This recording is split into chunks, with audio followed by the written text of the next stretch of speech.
Here is Harvard Professor Laurence Tribe. Listen to the language he uses in this interview. This is really disturbing stuff when talking about Trump impeachment. Pay particular attention to the shoot to kill line. Wait, what? Yeah, listen up. Let me ask you about the book, that Professor. Was his mistake, yeah. This book is a really great and pretty digestible walk down what impeachment means, where it comes from.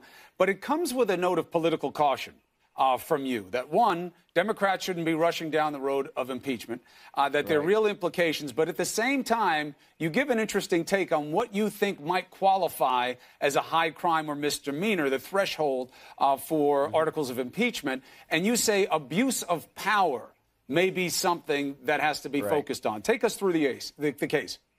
Well, the basic point, and it's clear from what the framers said at the very beginning, and it's clear in the history of the impeachment power, is that it's really about abusing the authority that we give to high officials like the president.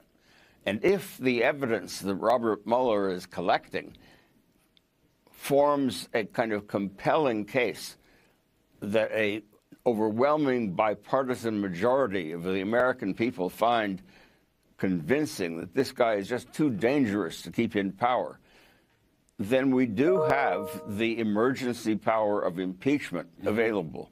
But it will be available only if we don't use it loosely and kind of ring the bell every time something looks amiss. You can't be the boy who cried wolf and expect to have a viable impeachment power. You can't use it over and over again against the same president. Right.